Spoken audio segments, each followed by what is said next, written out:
నెల్లూరు జిల్లా ఉదయగిరి నియోజకవర్గంలోని పలు గ్రామాల ప్రజలు దాహార్తితో అల్లాడుతున్నారు. నేటికి ఫ్లోరిన్ కలిసిన నీరే తాగుతూ అనారోగ్యం బారిన పడుతున్నారు. కోట్ల రూపాయలు వెచ్చించి నిర్మించిన రాజీవ్ సబ్మిషన్ ప్రాజెక్టు రిజర్వాయర్లు దిష్టిబొమ్మలుగా మారాయి.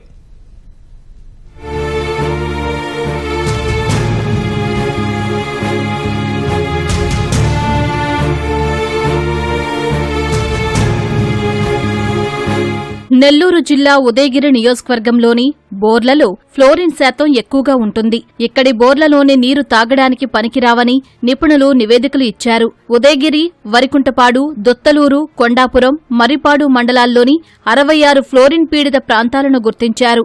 ఫ్లోరిన్ బారి నుంచి ప్రజల్ని కాపాడటానికి 1997లో అప్పటి ప్రభుత్వం రాజీవ్ సబ్మిషన్ ప్రాజెక్టును చేపట్టింది. 8 మండలాల్లోని 45,000 మందికి గండిపాళ్లెం జలాశయం నుంచి శుద్ధి చేసిన నీటిని అందించాలని లక్ష్యాన్ని నిర్దేశించుకున్నారు. పైప్లైన్లు వేసి ఓవర్హెడ్ ట్యాంకులు నిర్మించారు. ప్రాజెక్టు నిర్వహణ సరిగ్గా లేక 15 ఏళ్ల క్రితం 12 గ్రామాలకు నీటి సరఫరా నిలిచిపోయింది. 10 ఏళ్లుగా పూర్తిగా నీటి సరఫరా ఆగిపోయింది. కోట్ల రూపాయలు విలువ చేసే యంత్రాలు తుప్పుపట్టాయి. రిజర్వాయర్లు దెబ్బతిన్నాయి. ప్రజలకు ఫ్లోరిన్ నీరే దిక్కయింది. గండిపాలెం ప్రాజెక్టు తాగునీరు వస్తున్నప్పుడు గ్రామాలలో బాగున్నది. ఇప్పుడు కొత్తగా ట్యాంకులు కట్టి అవి కూడా మధ్యలోనే ఆపేశారు. ఇప్పుడు ఈ ఫ్లోరిన్ నీళ్లు తాగి మోకాళ్ళ నొప్పులు, కాళ్ళ నొప్పులు అవి వస్తున్నాయి. మామూలు వాడుకునే నీళ్ళకైతే ఇబ్బంది లేదు, తాగునీరుకైతే ఇబ్బందే. ఫ్లోరిన్ ఎక్కువ ఉండడం వల్ల మోకాళ్ళ నొప్పులు, నడుముల నొప్పులు, కాళ్ళ నొప్పులు అన్ని నొప్పులే. ట్యాంకీలు అయితే కట్టించారు, నీళ్ళైతే సరిగ్గా రావట్లేదు. తాగడం వల్ల కిడ్నీల ప్రాబ్లం వస్తుంది, కాళ్ళు ఆయడం, జ్వరాలు రావడం, చిన్న చిన్న ప్రాబ్లమ్స్ అన్ని చాలా మంది ఇట్లా ఇబ్బంది ఇదైపోయినారు. మంచాలు కూడా కొంతమంది కిడ్నీలు పోయి మంచాలలో ఉన్నారు.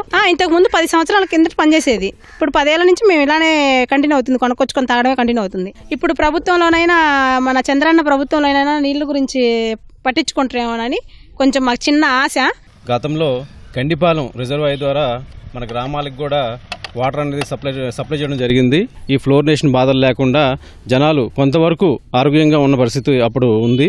గత 10 ఏళ్ల నుంచి కూడా రిజర్వాయర్ నుంచి నీళ్లు రాకపోవడం, బయట నీళ్లు కొనుక్కోవడం, తాగడం, దానివల్ల ఏంటంటే ఫ్లోరినేషన్ ఎక్కువగా పెరిగిపోయి ఎక్కువ శాతంలో చిన్నపిల్లల నుంచి పెద్దవాళ్ల వరకు కూడా కిడ్నీ సమస్యలతో బాధపడతా ఉన్నారు. గడిచిన ప్రభుత్వంలో కూడా ఏం పట్టించుకోలేదు ఈ విషయంలోని. ఇప్పుడు కూటమి ప్రభుత్వం వచ్చిన తర్వాత గండిపాలెం రిజర్వాయర్ని మళ్లీ వినియోగంలోకి తీసుకొస్తే కొంతమేర త్రాగునీరు సప్లై చేసినట్టయితే ఈ ఫ్లోరినేషన్ బాధ నుంచి బయటపడగలమని చెప్పేసి కూడా ఈ సందర్భంగా తెలియజేస్తా ఉన్నాం. 66 గ్రామాల్లో ఉన్న పంప్ హౌస్ మోటార్లు, మైక్రో ఫిల్టర్లు, శాండా ఫిల్టర్లు దెబ్బతిన్నాయి. కొందరి నిర్లక్ష్యం కారణంగా గండిపాళ్లెం మంచినీటి పథకం మూలన పడింది.